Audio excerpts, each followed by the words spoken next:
So here we are. I'm now closing out the thing because I started off as a speaker, right? And so I'm here to talk to you about what it means, or what I think it means, to be a woman who inspires. Because I don't think it's, what we always think. I don't think it's that, it's not always the women on TV. And it's not always women of power. And it's not always a lot of people with money. It's not always that. And it's not just the Oprah Winfreys and Brene Browns of the world. I mean, they're incredible, don't get me wrong. They're absolutely wonderful. But that's not the whole story. It just isn't. So I'm going to talk to you about what it means to me to be a woman who inspires. But first, I'd like to introduce you to some of the next generation of young ladies. Now, first of all, from my new hometown on the island, I'd like to introduce you to Maya. Now, Maya, how old are you? I'm 16 years old. She's 16, and she's standing up here with me. She's also an advocate for the children in her school, the other children, and she's an advocate for the LGBTQ community, which is not so easy in small town Canada. But she steps into that ring, and she's there to advocate and help support her friends in her school. And we've done some events together, right? Yeah, and they've been really incredible. And did you know that it really only takes one adult or one supportive other person to reduce the rate of youth suicide in the LGBT community by 40%? Well, that is a fact. And so because you choose to do that, I truly believe that you are a woman who inspires. Can we give this young lady a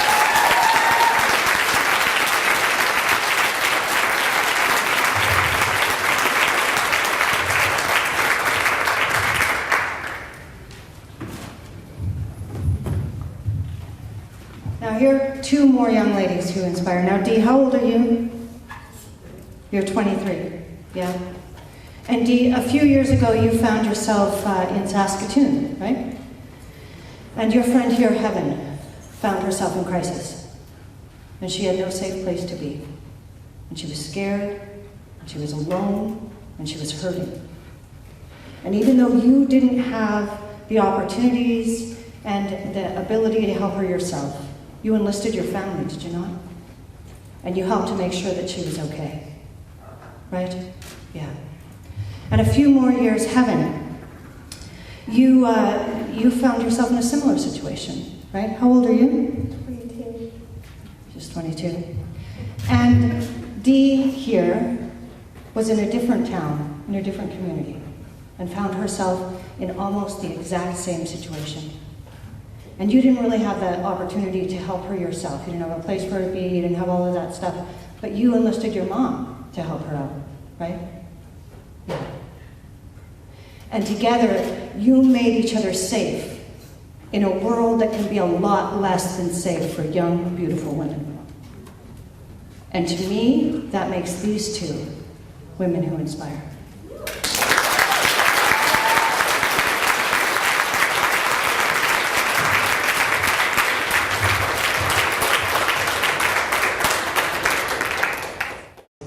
Anyways, can I get a show of hands? Like, it's been a really inspirational day. Like, we have some absolutely incredible speakers. Thank you so much for coming out, ladies. I really, truly feel inspired.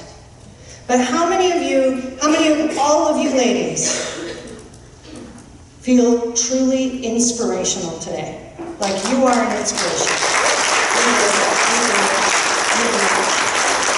Thank you. I think you are. I think you are. I think that, you know what, I think that some of you didn't raise your hands, though. And I'm not sure why you don't feel like an inspiration today.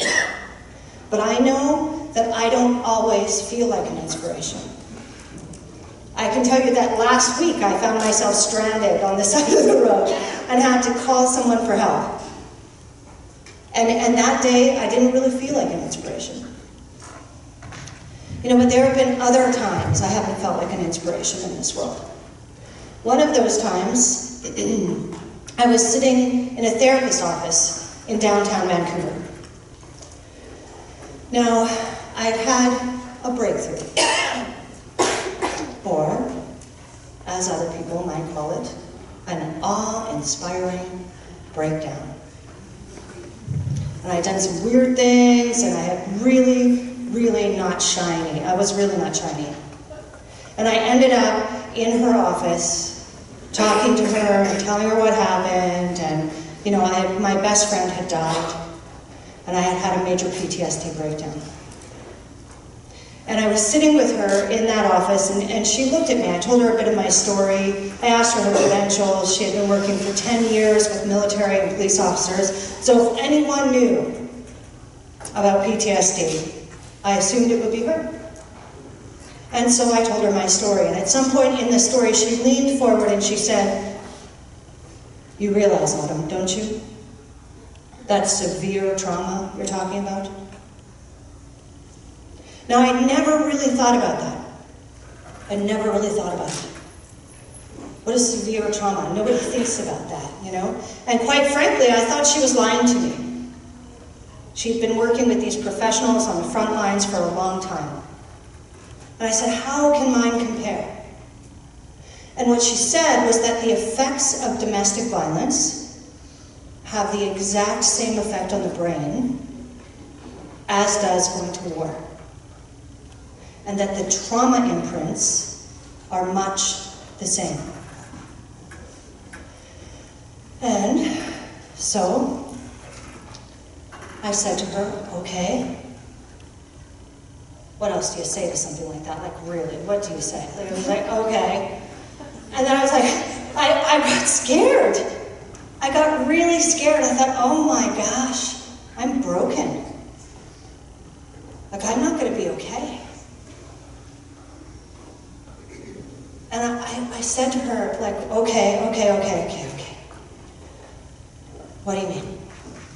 And she said, well, Autumn, here's the thing. The vast majority of people like you who suffer addictions and have these sorts of things, they die on the downtown east side.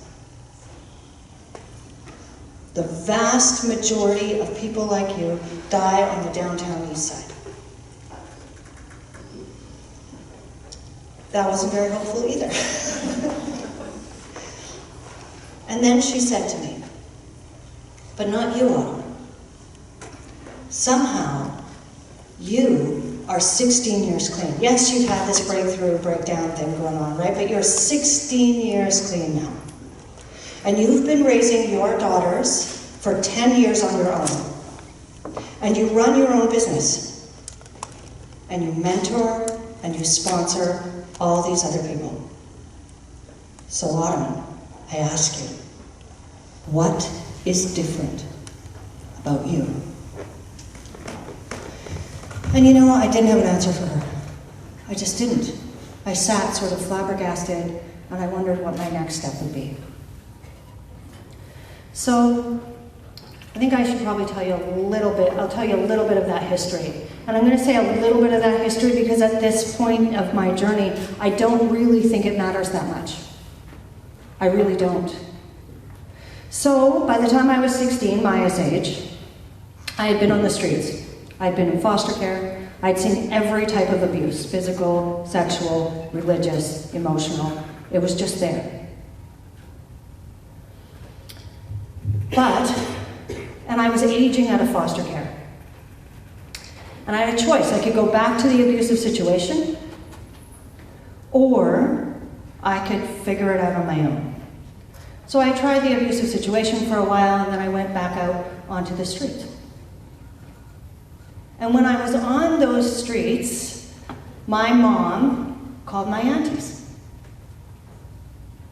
And my aunties, now let me tell you, my aunties, you know what, they drink, they gamble. They're not the epitome of, healthy relationships. They'll fight you. If you rub them the wrong, they'll fight you in the street, But what they did was they took me in. and they didn't have a lot of money, and they wouldn't have called themselves pretty or spiritual or any of those things, but they believed in me, and they believed in me enough to offer me a couch. And from that couch and from those spaces, I was able to go back to school, get a job, graduate. And those women saved me from many of the things you've heard today that happen to young women on the street. Now, to me, those women are women who inspire. Now, they couldn't save me from everything. They really couldn't. And so by 21, I found myself on a bridge, ready to toss myself in. I'd been highly addicted. I had learned how to drink. I'd learned how to use. I'd learned how to do all of those things. And I sat there on that bridge in Saskatchewan, in the cold, ready to push myself off the ledge into the icy river below. And I stuck my hands in my pocket to contemplate. Because you know what I know after having spoken to people who want to commit suicide, and I've spoken to a lot over the 22 years of recovery. I really have. I've spoken to a lot of people who contemplate that. And what I know from myself and from them is that they never really want to die. That's not the goal. What they need is for the pain to end. And that's what I needed. I needed some sort of freedom. And I didn't know any other way to get it. So I said a prayer, and since everybody else has dropped in F-bombs today, I'm going to drop the F-bomb too. And so what I said, and this is the truth of the matter, was, God, if there is a fucking God, you've got to help me now. Because if not, I'm just going to die. And I was sitting on that ledge, and I had my hands in my pocket, and I pulled my hands out of my pocket to push myself off after waiting a minute, because clearly there was no answer. I called, no answer. And out of my pocket came this piece of paper. I was like, what the frick is this, you know? And so I opened it up, and it was a meeting list. It was a meeting list of people who understood what it was to grow up in a home like I did. And it was given to me by my mom, who said, if ever you need help, you can call these people. Now, my mom didn't have the strength to get herself out of her own abusive situation. She's not an incredibly wealthy person. And in a lot of ways, she couldn't protect or save me. But what she had was a belief in recovery. What she had was belief enough in something more that she had the courage to tell me about it and pass me a meeting list. And I'll tell you, I looked at that meeting list and I thought, okay, one last try. And that meeting list carried me off that bridge that day. And it carried me directly into recovery. And what I can say is that I'm 22 years clean now.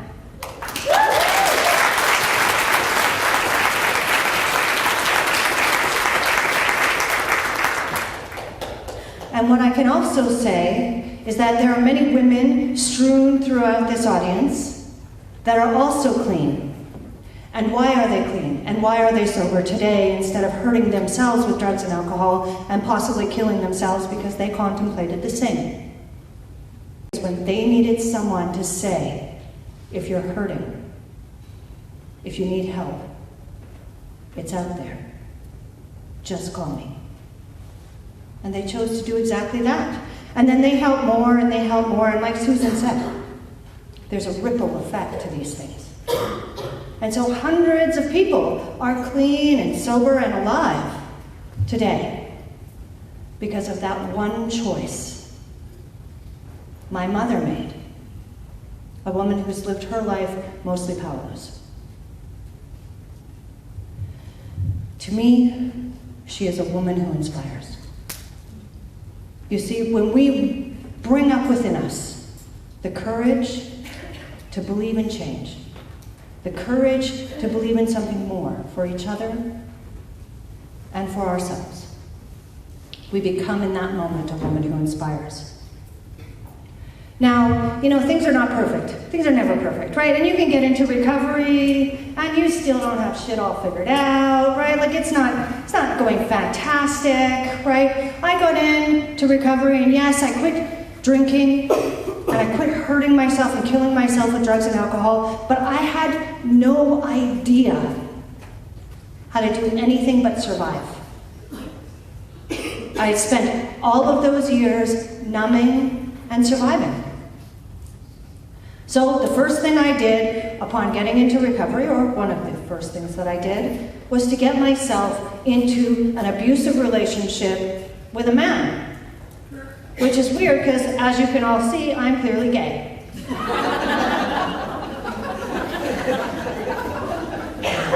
Gay.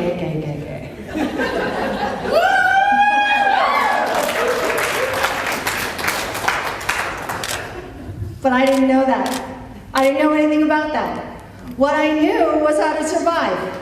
And what they told me you're supposed to do was to get married, have 2.5 children, and live a good life. And though I had that in mind, and though I was pushing that coin, he didn't. He just didn't. And so, fast forward 5 years, and I'm sitting in a stairwell now, and I'm crying. And it's my birthday. And my children are playing by themselves on the floor. And I called up one of the ladies from those groups. And I said, how can he be so cruel? Why is he so mean to me? He's my husband. He's supposed to love me. I did. I don't know why I did. I knew this lady. I really did. I thought she was going to do you poor thing.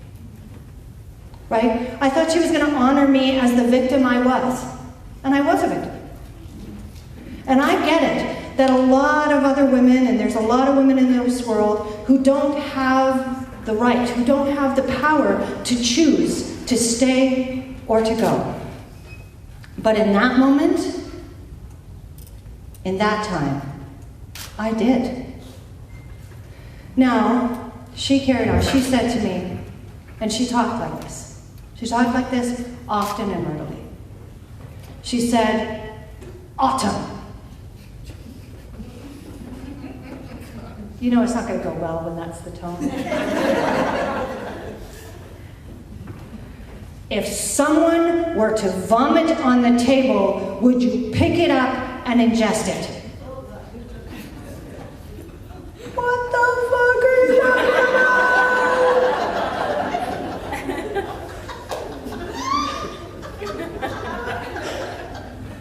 No! No! I would not. She said, why then? Why? When your husband is spewing up his emotional and mental sickness, do you pick it up and put it in your heart and mind? I didn't have an answer for her. I didn't. But it was the start of something. It really was. And as she talked, she said, what are you doing with your life today? Honestly, you just don't know. You don't know whether you have tomorrow. You don't know whether you're going to get hit by a bus. You don't know whether your children are going to get snatched away. You just don't know what's going to happen tomorrow. And if this were your last day, what would you have done with it? And we think that these sorts of messages, they're really cliche. But from that stairwell, that day, I looked around. And when I realized that what I was doing with my life that day was sitting in a stairwell, hiding away from my children when I had a choice to do something different. I had a choice. Now, I think so often we forget that in this world. We really do. And for the longest time in history, women really have not had a choice. But we have a choice now. Right? And I had a choice that day.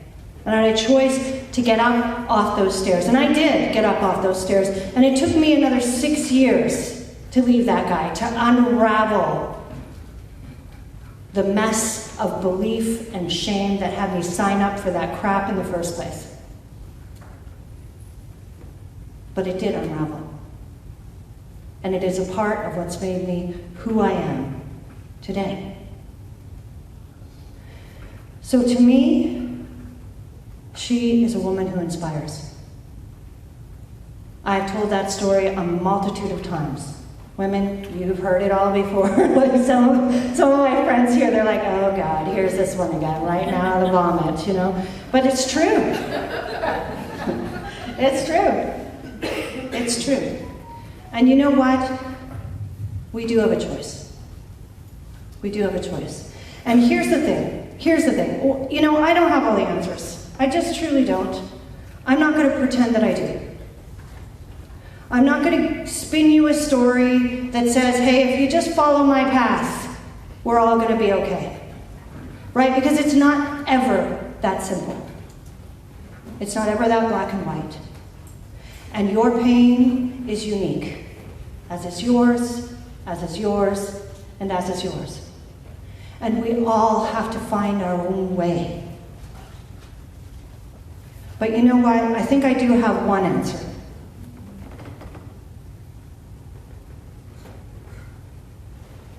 And that really is just about to answer that therapist question. What was different about me? And one thing I think is different about me, and you know, I've noticed a lot of people that I coach and a lot of people that, you know, I keep saying like, just listen, just try and listen to me for a second, right? Open your mind. Open your mind. Just try. You know, that day in the stairwell, I was trying. It was very difficult for me to wrap my brain around the things she was saying. She was speaking from a different standard of living than I knew. But what I did have was the ability to listen, the ability to try to think beyond my own current state of being. Just try. Secondarily, I took action. That day, I got off the stairs, rounded up my 2 kids, and we went to the park. And we had a damn good birthday. And time again on the journey of things, I've had to, A, open my mind. Do you want to participate in this thing? Well, sure, you know, like, yeah, I do. And then I had to take action in that way. Right? So first, open my mind. Believe beyond my current state of reality. Second, take action in that direction. And third, and I think most importantly, I had other women in my life who chose to advocate for me, who chose to intervene, who chose to talk tough and support me, invite me, and walk with me along the way. And at a time where, you know, the headlines, we read all sorts of crap these days. We really do, don't we? Right? We're still making excuses for leaders who sexually assault women in a world where 2/3 of us get sexually assaulted. It's not any mistake that you've heard that theme processing through this day, right? The Me Too movement is real. And we're choosing to make excuses for this, right? In a world where there's always some reason, you know, our friend Ayana here, she says she doesn't allow it in her gym for other people, for other women to cut each other down, right? There's always an excuse. to pull someone else down. There's always an excuse to criticize someone else, right? Maybe their ass is too big, maybe it's too small, maybe it's not, maybe their eyes shouldn't be blue, maybe they're not this color, that color, whatever. There's always an excuse. But really, unless we start to choose, really choose, to lift one another up, we're not going to get anywhere. We're really not. Right? Now they say that the women of the Western world, we're going to make a huge difference. And you know how we're going to do that? We're going to stand with one another, we're going to walk with one another, and we're going to support each other along the way. And when I think about what's different about me, and when I think about why I'm here with all of you beautiful people, instead of on the downtown east side or having tossed myself off the bridge, that one thing made all the difference. So if you've connected with another woman today, if you've worked to build somebody up, if you've done any of those things, then you're an inspiration today. And you are a woman who inspires. But you know what? The truth is that you're always inspiring something. Right? You're always inspiring something. And when we choose to rip each other apart, we're inspiring hate. We're inspiring a world where women get to be less and not more. We are always inspiring something. So once again, I guess we'll have to go back to that original mentor who asked me,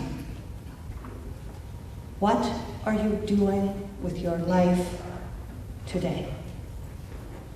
Your words matter. The strength you have to share, it matters. And you get to choose what you will inspire along the way. Thank you.